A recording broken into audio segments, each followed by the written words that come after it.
Hello and welcome to the latest episode of the Racing News 365.com podcast, looking back at last weekend's enthralling Azerbaijan Grand Prix, but also looking ahead to this weekend's race in Singapore. The action is coming thick and fast. From Racing News 365, my name is Nick Golding.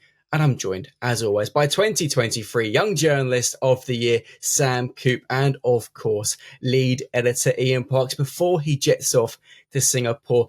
Gentlemen, What a weekend in Baku. An enthralling race, despite the fact there was no safety cars, no red flags, which we were kind of expecting, given the chaos that's unfolded in particular in free practice. But storylines across the board from top to bottom. Of course, Oscar Piastri, a second career victory. McLaren taking control of the Constructors' Championship. But we've got to start, and Sam, I'll come to you first with your biggest takeaway from Baku.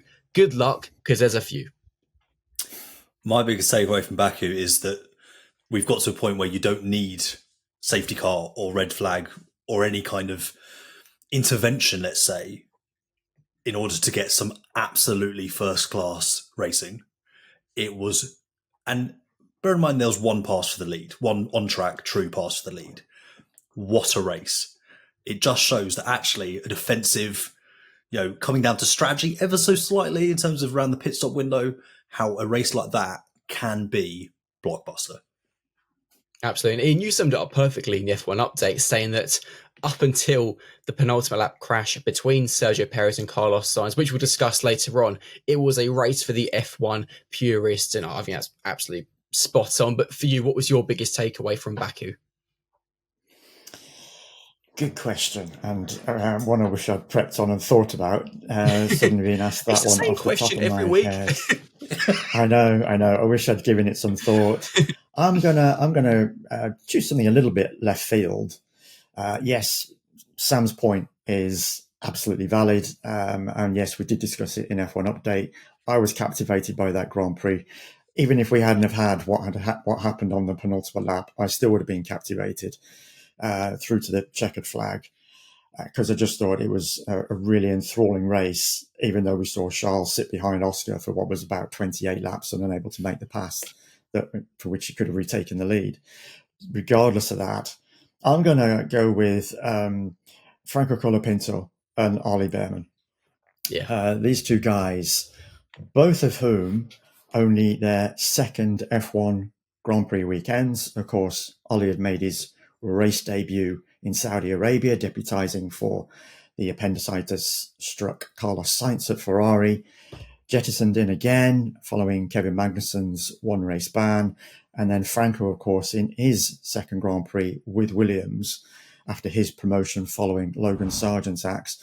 And yes, okay, they both had incidents in practice, but nevertheless, they brushed that off, dusted themselves down, and just got on with what I thought was a superbly credible job at hand, given the circumstances, given the nature of that track.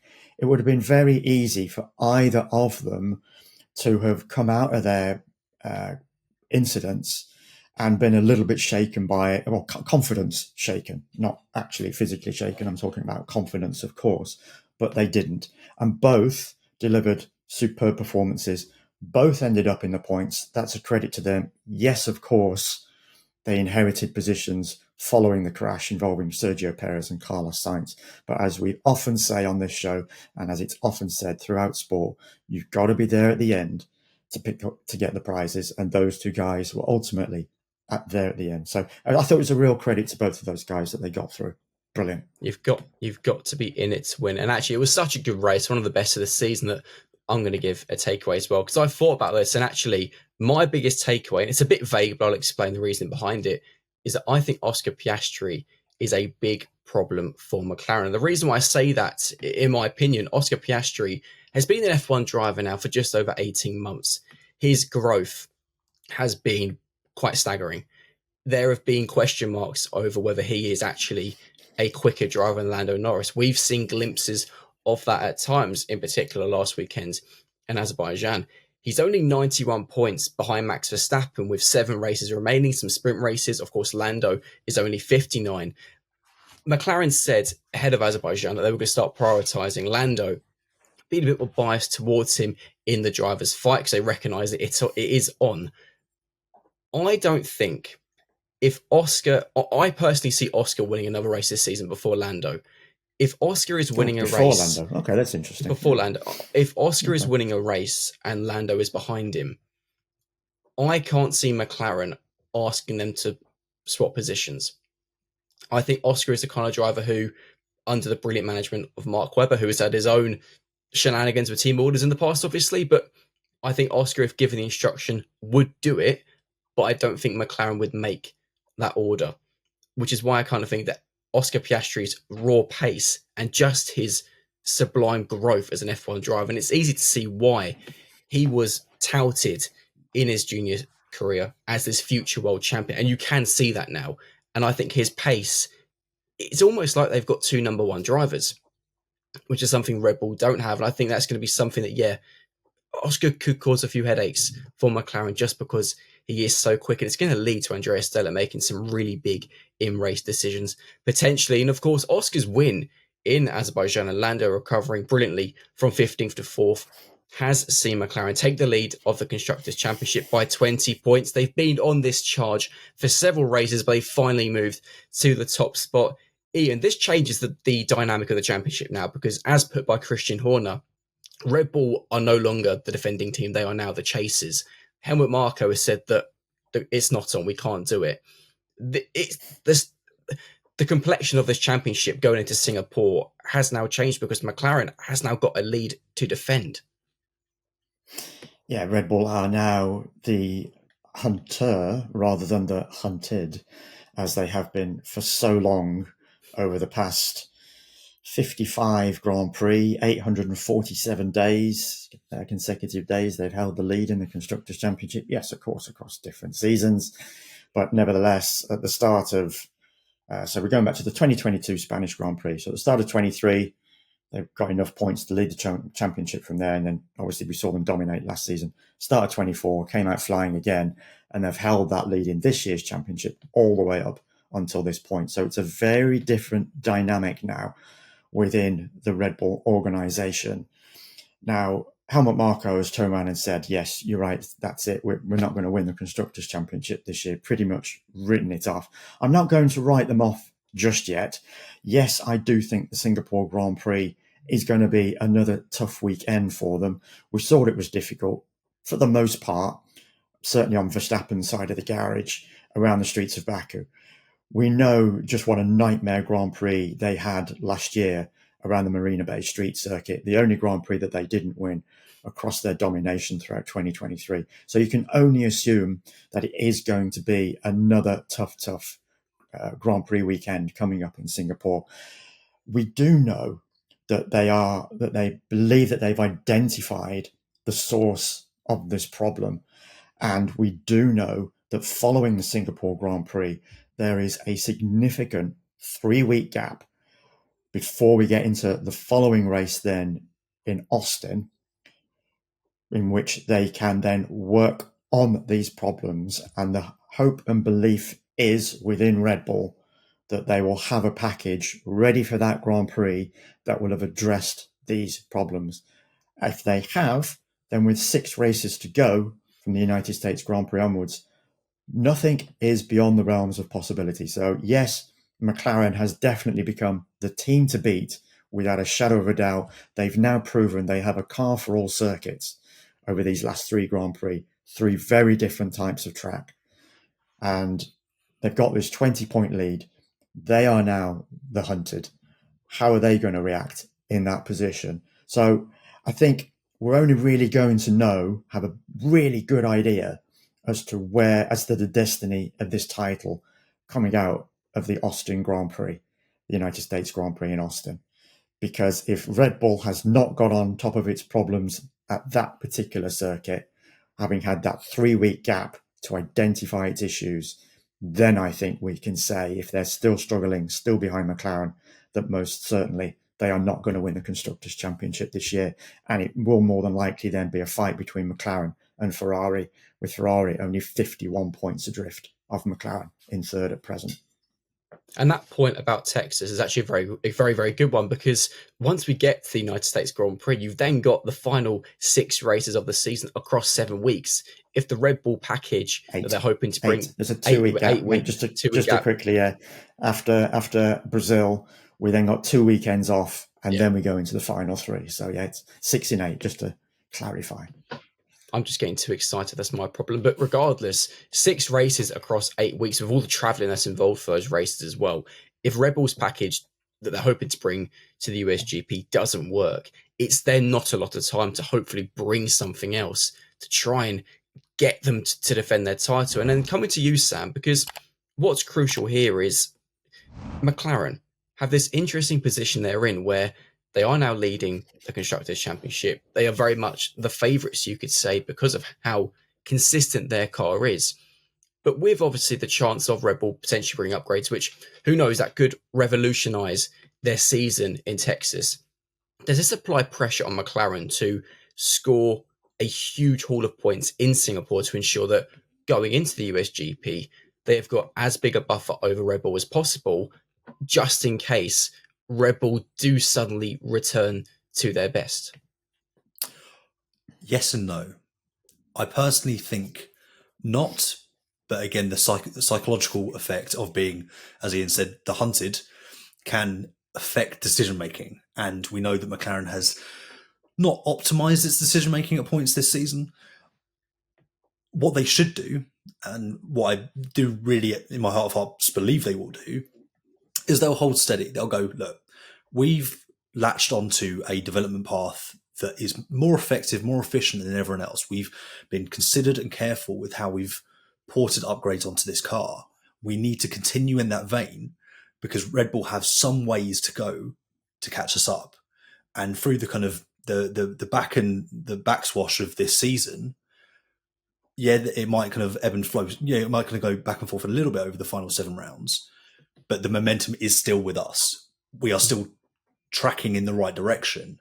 So even if we leave Singapore, 25 or 30 points ahead, that's still progress in the right direction. I don't think they'll look at it from a perspective of we didn't do enough. We didn't gain enough ground there. I think they'll be happy with just gaining ground at all. And Ian, do you think that with McLaren now in front now, and obviously Lando having still somehow taken a few more points out of Verstappen's lead, how do you think the balance is going to change, or will it change at all at McLaren in terms of the Constructors' Championship, but also ensuring that Lando can fight for the drivers? Well, you did raise a very intriguing point, obviously earlier, Nick, with your takeaway. How do they now look at this? I think they're still going to give Lando the priority, because there is still, at the end of the day, a 32-point gap between their 2 drivers. Just looking at it now. Yeah, Lando's 59 behind Max, Oscar 91 behind Max. And whilst you consider that scenario, and you've got to think that 59 points is very doable when there are 206 points left on the table. You look at 91 points, and regardless of Max's waning situation, you've got to think that that's almost too much of a bridge to gap with 206 on the table, particularly when you've got so many other drivers in the mix as well, taking points off one another. You've got, Charles Leclerc can't be ruled out at the end of the day with Ferrari, 78 points. He's going to be thinking, okay, that's 3 Grand Prix out of these 7 in terms of points, 78. That's 3 wins plus 3 fastest laps. There's your 78 points that he's got to take out of Max Verstappen over the course of the next 7 Grand Prix and 3 sprint weekends. So he's going to be thinking that he's got a chance. But with regard to McLaren specifically, they're going to look at it and think, 59 points is definitely within Lando's grasp compared to the 91 for Oscar. So I would assume, certainly this weekend in Singapore, should a situation arise, that they are, as they've said, coming into the Azerbaijan Grand Prix weekend, going to give Lando the priority over Oscar, regardless of the fact that Oscar, over the last, Sam, you did the story, 7 races, was it? He scored more points. Yes. Scored more points. So, yeah. And naturally, Last 7. Last 7 Grand Prix, Oscar has scored 31 more points than Lando Norris, which gives you some idea as to the picture that has been unfolding within McLaren and as to the difficulty of the decisions that they have had to make coming into this doubleheader, but B, they are probably still going to have to make coming out of it now, particularly if Oscar is ahead on the grid on Sunday at the Marina Bay Street Circuit of Lando Norris. Absolutely. And of course, we've got to move on to what was one of the biggest talking points from last weekend in Baku, and it occurred on the penultimate lap between Sergio Perez and Carlos Sainz. Whilst the pair were fighting with Charles Leclerc for second, Leclerc's tyres had absolutely gone, having pushed behind Piastri for 28 laps, trying to reclaim the lead. The stewards decided no further action. Do we agree with that? Well, I'll come to you first, Sam. Personally, yes. So battle lines have been drawn all over social media, as well as over the track to determine who was ultimately at fault. I said on the live blog yesterday, that whether it be Sainz at fault or a racing incident, I'd be happy with either verdict. Because yes, Sainz does veer across, but if you look at the steering wheel, he is heading in a straight, albeit kind of drifting straight line.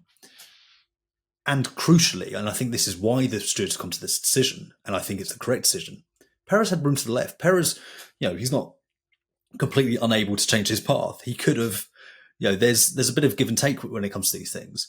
And ultimately, I think the stewards came to the right conclusion that there just wasn't quite enough to say that Sainz is predominantly at fault for this to the extent that he needs a penalty. So yeah, I'm perfectly happy with the decision they came to. Yeah, I completely agree. Ian, your thoughts? Yeah, I mean, this isn't any sitting on the fence kind of post-incident judgment. I mean, even before the verdict came out, having watched the replays of that incident on numerous occasions, both the onboards, to be perfectly honest, given the way the stewards think these days, and it was one of those incidents where you could quite clearly see, and we've seen it in the wording of documents in the past, that no driver was wholly or predominantly to blame. And that was my thinking as soon as I saw all the videos, saw all the replays, saw the onboards.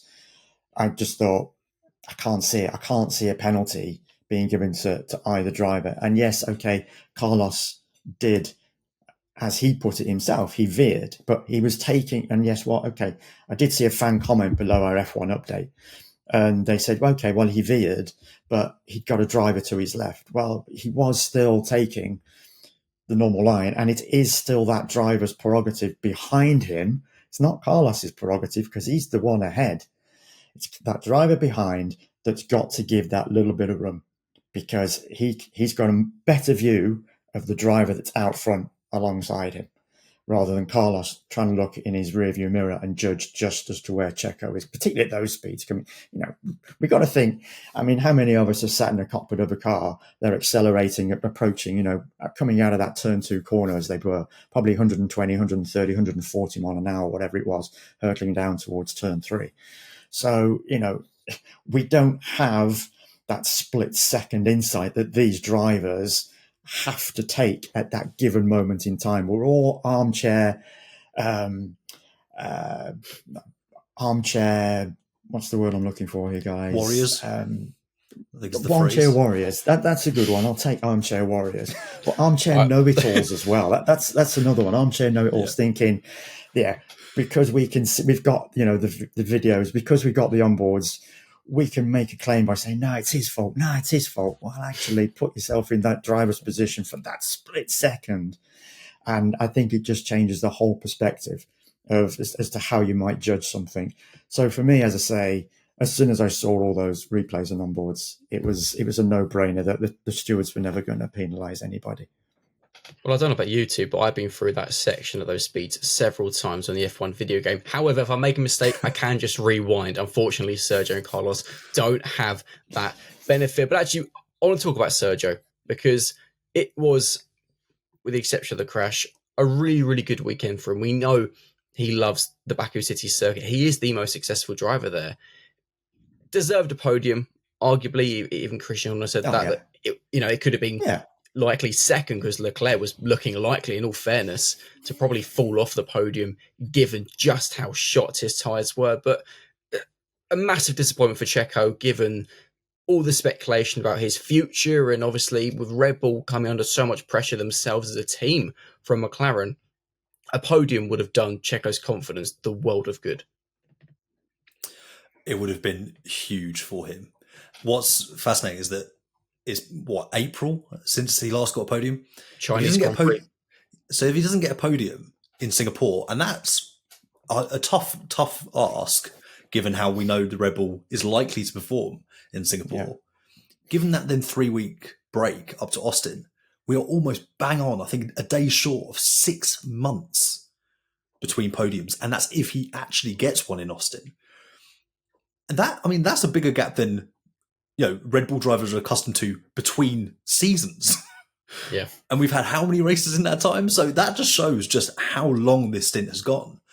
And it would have been huge for him. However, I think he needs to be glass half full with this. He needs to almost take that kind of mindset that George Russell did when he was disqualified in Spa and go, you know what, it was taken away from me. I didn't get the result. I didn't get the points. However, all the work got me to that point. That's what I need to focus on. I need to focus on the means, not the ends. That's what Sergio Perez probably will and definitely should be doing heading into Singapore.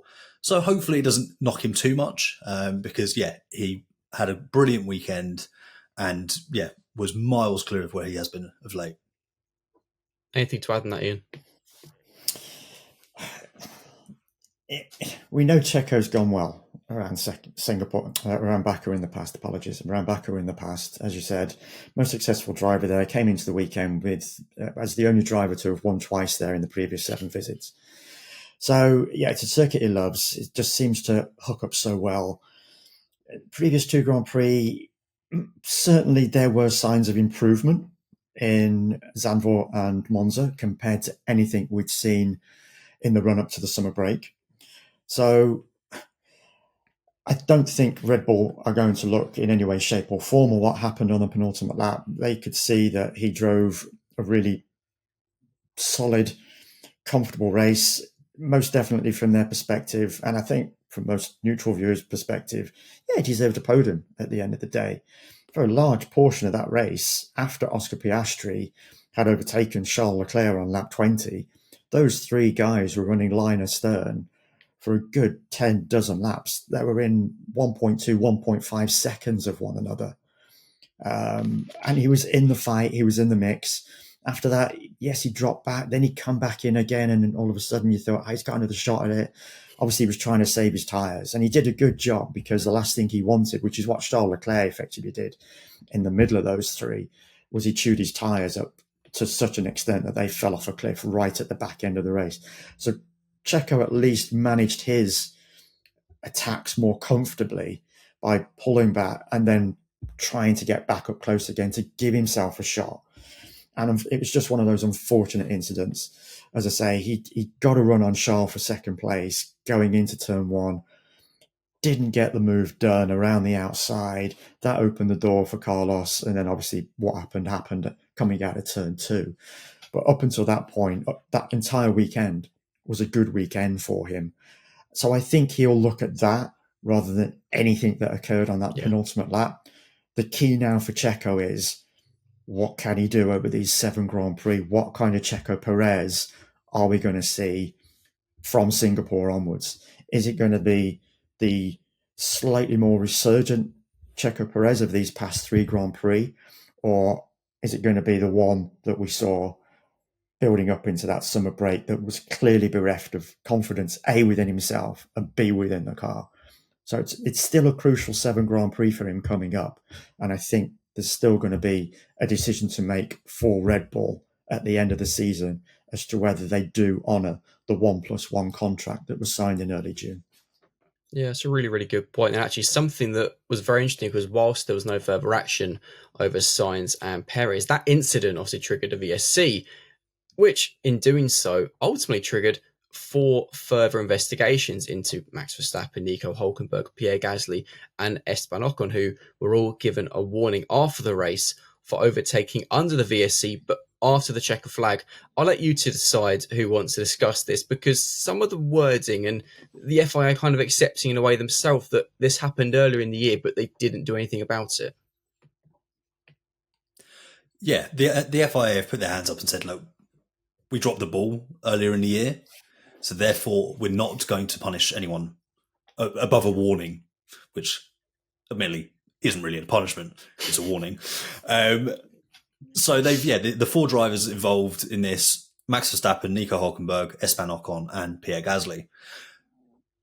Essentially what the stewards have said is, yes, the drivers knew specifically where the incident was, which had left the VSC running after the checker flag, which happens, is it's customary that does happen, as is overtaking on the cooldown lap. I mean, Lando Norris very quickly highlighted that Max had overtaken him on team radio. Max pulls up alongside to congratulate him. Norris responds by telling his team, Max overtook me, he's not allowed to do that to VSC, which is par for the course with the drivers these days, which I quite enjoyed. But what the FIA did critically say is that we missed it earlier in the year, so we're going to give a warning. However, if this happens again, there could be significant penalties. They didn't define what those significant penalties are, because obviously they need to leave that to the discretion of the stewards at any given race when this may or may not occur again. But they will be stamping down on it. What I think is interesting is, will that be a penalty for the race that's just finished, has just been checkered flagged for something that's happened after the race? Or will that be in the form of something like a grid penalty for the next one? And that's quite interesting, because actually, saying significant penalty, that's quite powerful and kind of gives the impression that, whilst they didn't say what a penalty could be for it, it gives the impression that it would be a fairly severe one, Ian. Well, if you think about it, if there's a VSC, as we saw in the Azerbaijan Grand Prix, that's right at the end of the race finishes under VSC conditions, which means the field is obviously tightly bunched up. As you say, what do they give? Do they give a time penalty, or do they give a grid penalty for the next race? Because if you think, if they gave, let's say for argument's sake, they gave Max, let's say they decided to penalise all 4 drivers yesterday, just for the pure point of argument, and they gave each driver 5 seconds. Now, I can't remember the exact timings that the guys crossed the line, but Max finished 5th. You would assume that would demote him down the grid. I'll tell you what, I'm just going to have a very quick look just on the stewards doc, because I have got it here. So if Max was demoted 5 seconds, that would actually have dropped him. Actually, no, it wouldn't have dropped him anyway, because Fernando Alonso was 8 seconds further down the road. So, but you get the point that I'm trying to make here, that should the field be really bunched up and they cross the cross the checker flag line astern, then any driver that finished, i.e. in Max's position, 5th yesterday, would be demoted 3-4 places further back. So it's one of those that, the stewards are going to have to look at it really carefully to determine what kind of punishment that they do impose in the future. But I'd loved Max yesterday, because he'd pretty much got his defence already, even before he went into the stewards briefing, because he was asked about it in the pen. He said he was surprised that it had come to that there'd been the stewards had decided to investigate it. But he already knew that, it's happened earlier in the season and nothing was done about it. So quite clearly, he would have pointed that out to the stewards in his hearing, and the stewards would have looked at it and thought, actually, he's right. It did happen. We didn't do anything about it. Okay, we can't do anything on this occasion. So, but next time, guys, we're going to come down hard on you. So there we go. They've laid it out for the drivers now. Don't do it again, guys. Otherwise, you're going to get more than a slap on the wrist next time around. And Mercedes, let's move on, because a very strange weekend. George Russell inherited a podium as a result of the Sainz-Perez crash. Another driver who was very much a case of right place, right time. You've got to be in it to win it, so hats off to George. But I want to focus on Lewis, because we spoke about this in the F1 update, but it was a very, very strange weekend in general, because once again, we saw Lewis having a positive Friday, like we've seen several times this year. His wording, there were the tiniest changes made to the car into qualifying, but after qualifying, a power unit change made as a result of a incorrectly built power unit component. Very, very odd, seemingly very, very rare. As a result, started from the pit lane on Sunday, recovered to P9, of course, only scored points because of the crash. Hamilton, quite a few complaints over the radio. Sam said after the race that he had to yank the steering wheel. He had so much front end, but no rear end. He was having to slide the car through the corners, was complaining to the team that he was having to drive so weird. Could they see how he was having to drive the car? So many complaints, and it kind of feels that for Mercedes in general, the rise they were on ahead of the summer break were challenging Ferrari, not too far off Ferrari for third in the Constructors' Championship. Now Mercedes are well adrift in fourth. Absolutely no chance of being in that fight. It just feels like Mercedes have kind of, having taken this big step forwards and them saying they've understood the car finally, they understand the regulations, the trajectory they need to make. It's almost, again, they've kind of gone one step forward, but two steps back. Yeah, it's been a really difficult phase for them because the start of it really, and they got away with it because they peeled back this in Spa, was that new floor. That is the bit that I keep on coming back to when I think, well, what's the difference here? What's changed? Yes, there is an element of Silverstone, Spa, races like that, they're particularly strong at. And they haven't been at circuits where they do excel over the last few rounds. So that will be part of the factor. But I think what's really telling is that Toto Wolff said yesterday that they're expecting a new floor in Austin. And when kind of asked specifically, he said like a new floor, not just this one we've delivered and then we're a little bit on the fence with. We keep on trying to put it on the car, trying to get it to work, ultimately not really seemingly able to. 2 rounds from now, there'll be an entirely brand new floor. Just says that actually what they delivered in Spa and took off in Spa, reapplied Zandvoort, didn't work. So that seems to be one of the key factors. For Lewis, the whole mystery of his Friday to Saturday, the difficulties finding during qualifying is very, very bizarre. It's quite telling that on the weekend he said, you know, maybe the other guys, they seem to be slower on Fridays and quicker on Saturdays. And it's like, well, are you guys not doing that? Doesn't everyone do that? Don't you all conceal your ultimate qualifying pace? So it just seems a little bit odd in his comments, but very, very mysterious as he has been all season about that issue. So honestly, it's very, very difficult to tell what specifically is the problem there. But yeah, there's certainly something not right with that floor, and there are undoubtedly other factors also, blending into that.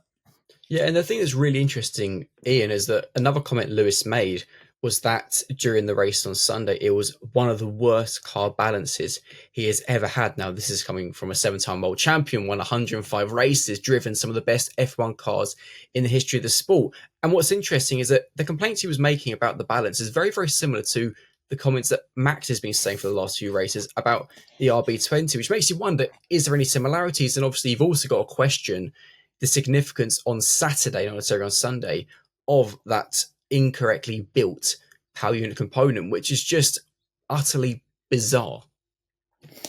I think one of the biggest things for me out of all of this is the fact that virtually every team, with the exception of McLaren, when they start to add parts, components onto a car that seems to be working reasonably well, and we think specifically this season, Red Bull starts the season superbly, falls away.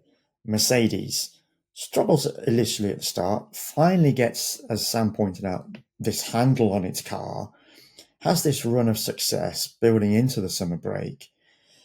And now they change the car again slightly, and it's fallen away. And these two teams aren't the only ones. Aston Martin as well, another example, not obviously going back previously under these regulations.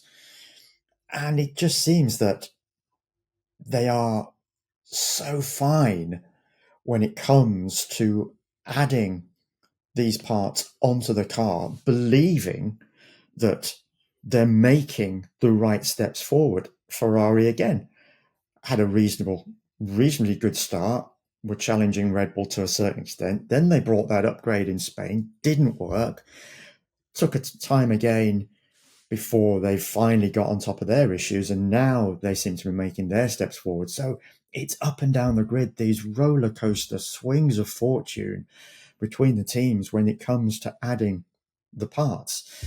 And with Lewis's case in particular, I bet part of him now really cannot wait to leave Mercedes and join Ferrari to see if this season in particular, where he has been especially complaining about his Friday into the weekend performance, is this a one-off season with Mercedes, or is it something within him now and his own personal performance?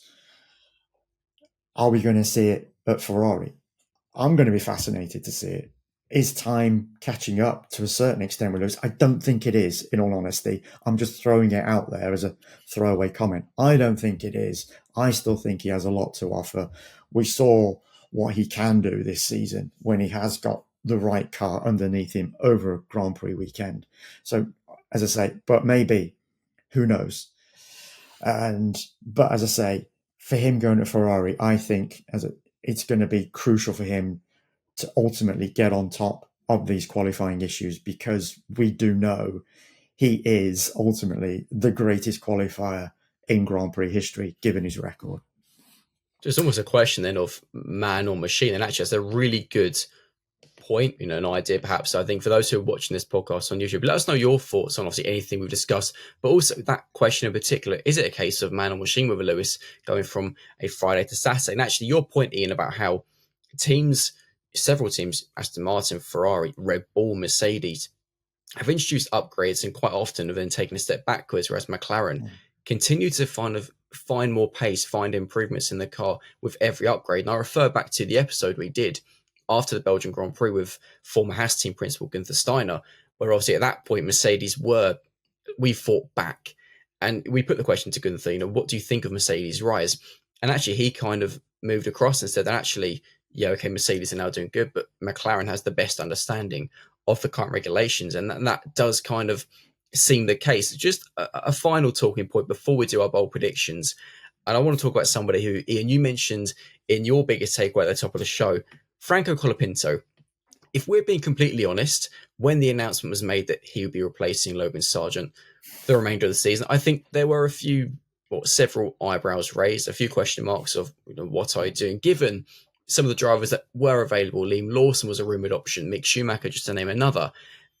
Franco, on his second race, not only Q3, but also points. I'll come to you first, Sam, being the F2 expert, but nobody really expected this. And it's, this is such a defining moment for his career because, okay, yes, there is a stake seat available for next year, which obviously the big rumours around, obviously, Gabriel Bortoleto, but Colapinto has pretty much silenced quite a lot of people and, very much good on him for that. For sure. There's plenty of talking points here. Firstly, people were very quick to go, well, Williams brought in a rookie from their driver academy and it didn't work in Logan Sargent, obviously completely omitting the fact that these are two different drivers with two different stories, two different styles, they could be the difference between chalk and cheese, for all we know, in the cockpit of an F1 car. These, what appear to be minute details when you're watching on TV or to the untrained eye, can be huge in how a driver can turn a car into basically turn that into performance and lap time. So that doesn't really hold up, and already we've seen that. I think a big thing as well is it shows just how strong that depth of strength is in F2 at the moment. This is a driver who he's having a strong rookie season. Not maybe Gabriel Bortoleto strong, who's now leading the championship as a rookie, and as we know is linked to the stake seat. He's a McLaren junior, but he's had a very, very strong showing. He hasn't been in front running cars through a lot of his junior career. Take F3 for example. His first season he finished 9th in a team that was in their first year in Van Amersfoort in the support paddock, woefully underdeveloped in terms of this, the setup, their knowledge of the series, all of those things, and he still came ninth. He still showed that he could do that. And yes, Logan Sargent also did that in F3. But what he is now showing is that you don't necessarily have to have that record in F2 and F3 to succeed. I actually wrote a piece about this, how he can follow the Lawson blueprint to success in F1. That there's more ways of being a strong and solid and potentially future permanent F1 driver than just going back to back in winning titles in F2 and F3. And he's showing that in the same way that someone like Felipe Drugovich, he took a little bit of time to kind of get there. He hasn't ultimately got his chance yet in F1, but he won the F3 title, so the F2 title at the third time of asking, as did Teo Porcher. So it's not as simple as you need to be a one and done multiple times to work on up through. Yes, Oscar Piastri's been fantastic, as has George Russell and not Carlos Sainz, Charles Leclerc. But he's really showing that actually, if you trust in your development drivers, if you trust in the process, you can come good. It's two drivers now. One, he's had a good start. Let's not get ahead of ourselves. But you're looking at it and you're going, look, he could be the real deal. He won't get a seat at Williams for a while, but he's going to be certainly a cause for questions up and down the grid moving forward if he can continue this run of form. Yeah, and of course we need to see as well how he does at a circuit where the Williams package isn't good, because quite clearly Monza and Baku has been two venues which is very much suited Williams, as proven by obviously both drivers from Williams getting into Q3 last weekend, both scoring points. But then the big question for Colapinto, and you raise a good point, Sam, Williams have Albon and Carlos Sainz on multi-year deals, so you'd imagine that at least for the next 2 seasons, Williams is not an F1 seat there is not going to happen. Ian, for Franco, where do you think this kind of leaves him in terms of his career? Because he's now got 7 more races in F1 to kind of show how good he is, increase his value. But then it looks like there's going to be no open door for F1 next year. You might just be giving Mattia Binotto a bit of food for thought, particularly with that performance on Sunday in Baku. It was measured, it was composed. As I said earlier when we were discussing him as my takeaway, one of my takeaways for the weekend, his confidence could have been severely rocked by that practice crash. I mean, that was a pretty hard hit in the wall, got onto the dust on the outside and just ran that car left rear first, then spun around front left. And it was a pretty heavy hit. But I remember speaking to him in the pen in Monza, and I just thought, he's such a chill guy, such a relaxed, composed, friendly guy. And I thought, this is a bit of almost like a breath of fresh air coming into Formula One. And obviously being Argentinian as well, Latin America has gone absolutely crazy for him. Argentinian fans calling him, the next Lionel Messi for them as a sports star, etc. They've not had a hero to worship in Formula One for almost 3 decades now, certainly just over 2 decades.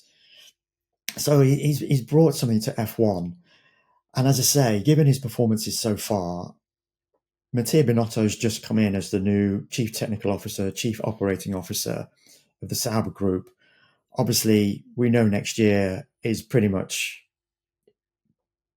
just a case of getting through that season for that organisation ahead of it entering F1 in 2026 as Audi, which is huge.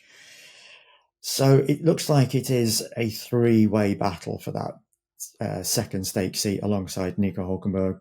Valtteri Bottas was talking really positively building into the Baku weekend, that pretty much he'd stopped all talks with any other series because the indicator was that he might get that second seat.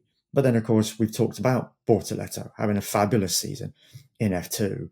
But all of a sudden, Colapinto's come on the radar, delivered these 2 performances over these 2 weekends, and Baku in particular, where he most definitely did shine in qualifying and the Grand Prix. And as I say, is Mattia Binotto now scratching his head thinking, actually, there might just be something in this guy So is he now going to delay his decision even longer and give it a few more Grand Prix? Certainly, we're not going to expect anything pre-Singapore, I don't think. I'll be very surprised. So maybe he might just take a look at Colapinto again around Singapore. Again, a different circuit in many respects to Baku because of its unrelenting nature in terms of the corners. At least with Baku, it has that 2.2 kilometre straight down which the drivers can take a breather. But as we know, Baku, with its 27 corners, I believe, off the top of my head, I think I'm correct in saying, is unrelenting. And pretty much it's a 2-hour race in hot and humid conditions. 2-hour race, pretty much almost, we always get a safety car though, so we always go to almost the limit with that Grand Prix.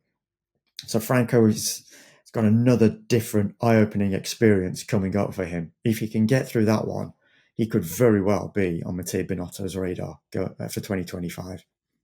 Yeah, Singapore really is just such a grueling race, and I can't wait for it. And on that note then, because I can't wait for Singapore, bold predictions, guys, for this weekend Singapore Grand Prix. I'll give you a few seconds. I'll kick things off. Oscar Piastri's going to win. Sam? I mean, that's a very good one. Bold Thank prediction. You very much. It's mine. In a season where up is down and down is up, seemingly, I think Red Bull are going to be surprisingly strong. Maybe not race-winning strong, but Max Verstappen podium. Interesting. Ian? I think Sam can dream on with that notion. I just don't think Red Bull are going to be Hey, it's anywhere bold. near. It doesn't have to be accurate. This is true. Well, bold should also entail a degree of accuracy with it, of course, Sam. But if that's the way you want to go, that's fine. I just don't think Red Bull has the car for that circuit.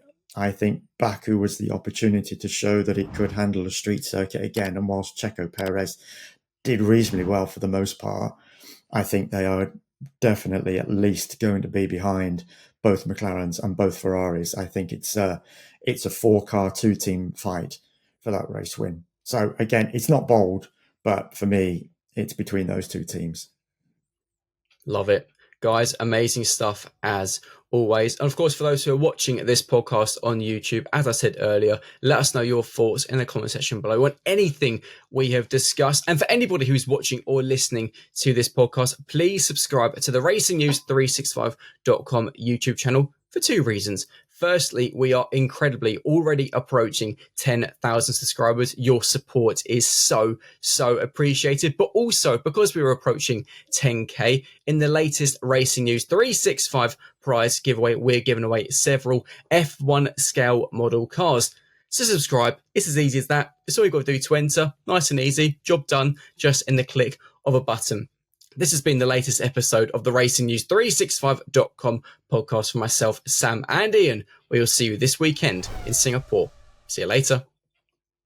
And I'll be there live, folks. So watch those F1 updates. Take care.